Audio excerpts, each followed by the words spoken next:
नमस्कार, मी भाग्यश्री फाटक. मार्केट आणि मी सोप्या मराठीतून शेअर मार्केट समजावून सांगण्याचा माझा एक उपक्रम आहे. मी 11 आणि 12 तारखेला कोर्स ठेवला आहे.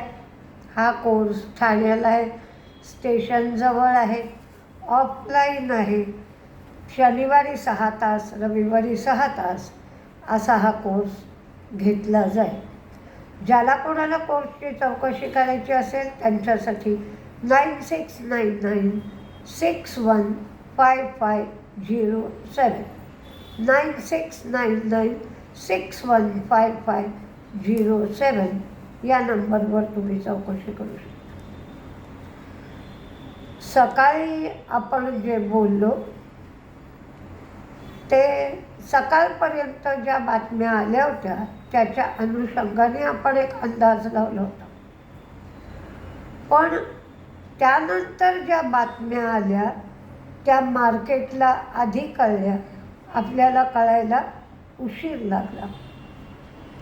मार्केट संपल्यानंतर प्रत्येक गोष्टीची उकल होत गेली आणि मार्केटवर मात्र त्याचा परिणाम आधी दिसला.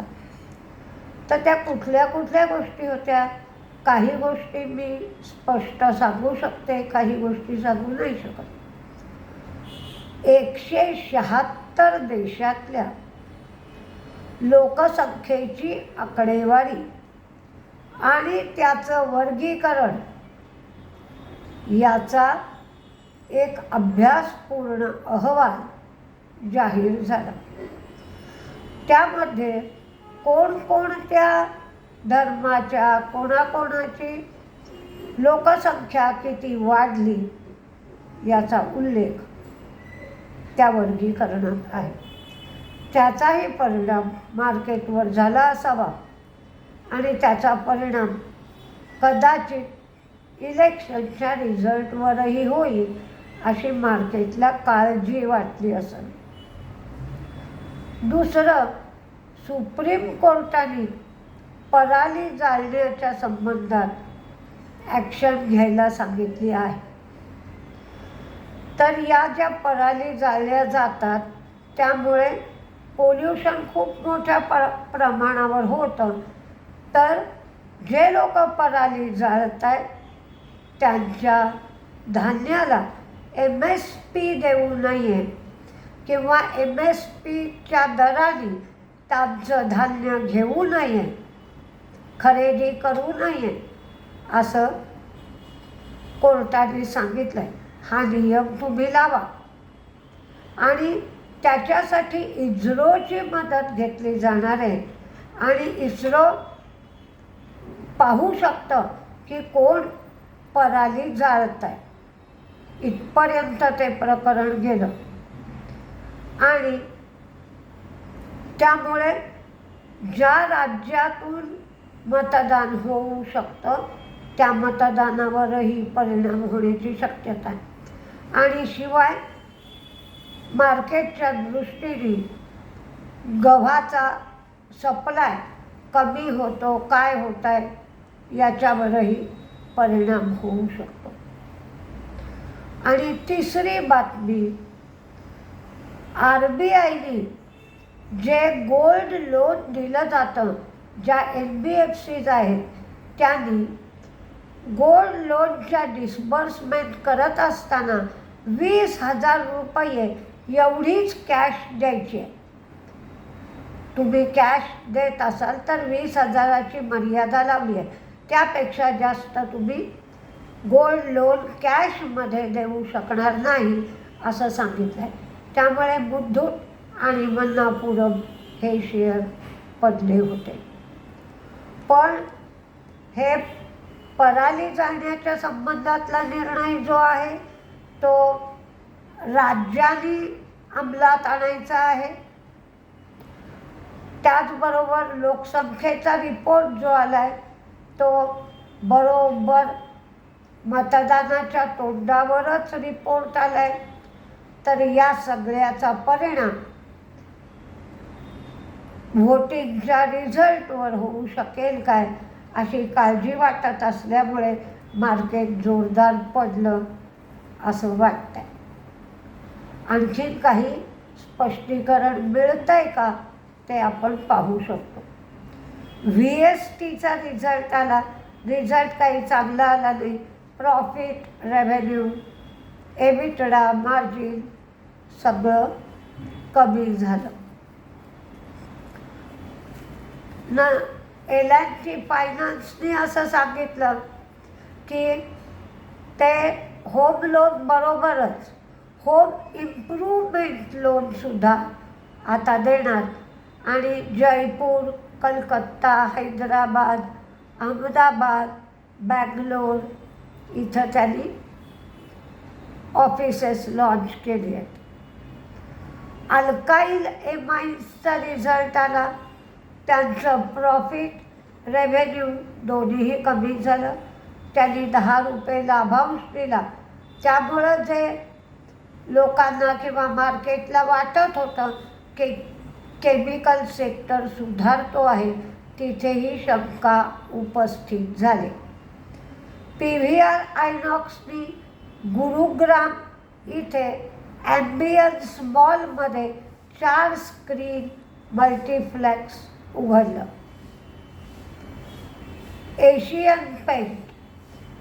एशियन पेंटची volume growth, domestic volume growth 10% झाली. त्यांचं मार्जिन वाढलं ते 19.4 झालं. त्यांचं प्रॉफिट वाढलं ते 1258 वरनं 1275 झालं. त्यांचं रेव्हेन्यू ते मात्र कमी झालं. 8787 वरनं 8730 एवढं झालं.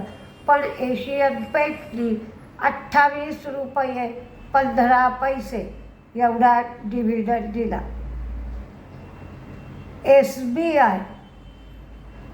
SBIच्या रिझल्टमध्ये त्यांना जे टॅक्स क्रेडिट मिळालं आहे त्या टॅक्स क्रेडिटचा समावेश आहे आणि अन्य आय या 2 गोष्टी विचारात घ्यायला पाहिजे. टॅक्स क्रेडिट पूर्वी त्यांना 4611 कोटी मिळालं होतं. यावेळेला 6439 कोटी एवढं टॅक्स क्रेडिट मिळालं आहे. त्यांच्या प्रोव्हिजन्स पण यावेळेला वाढले आहेत. प्रॉफिट 24% वाढलं आहे. नेट इंटरेस्ट इन्कम 41,656 झालं आहे.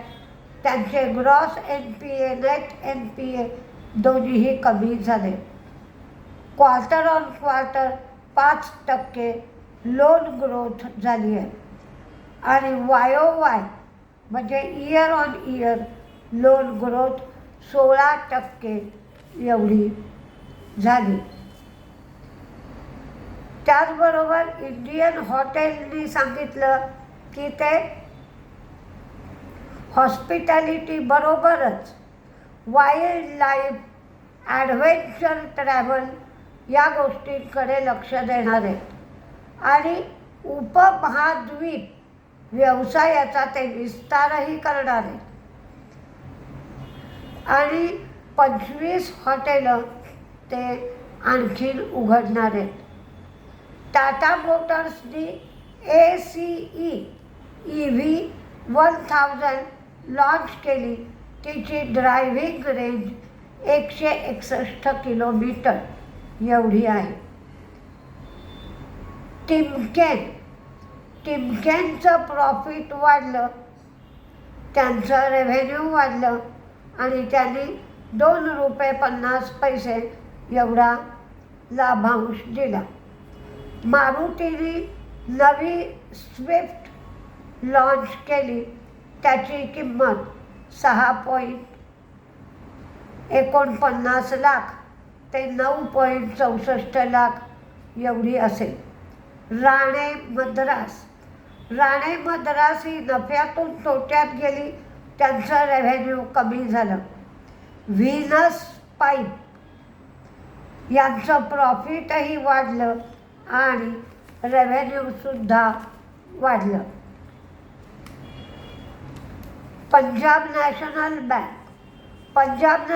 बँकेचं प्रॉफिट 3010 कोटी झालं, तर नेट इंटरेस्ट इन्कम 10,363 कोटी झालं. ॲलेम्बिक फार्माने 11 रुपये डिव्हिडंड दिला. त्यांचं प्रॉफिट आणि रेव्हेन्यू दोन्ही वाढलं.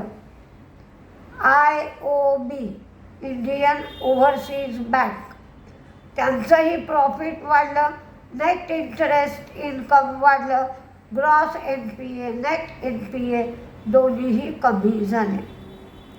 आज मार्केट पडत असल्यामुळे रिझल्ट चांगले आले तरी मार्केटने रिस्पॉन्स दिलेला नाही.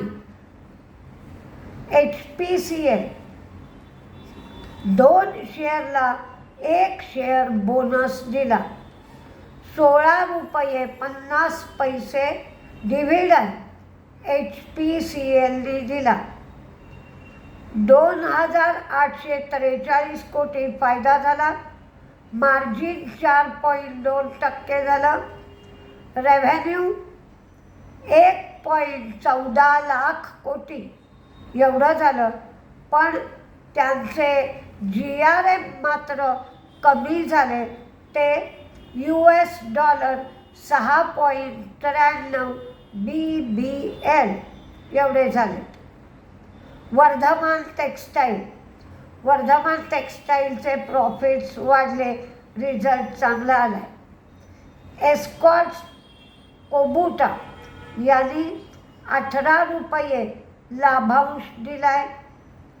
त्यांचं मार्जिनही वाढलं आहे, फायदाही वाढला. 185 वरनं 242.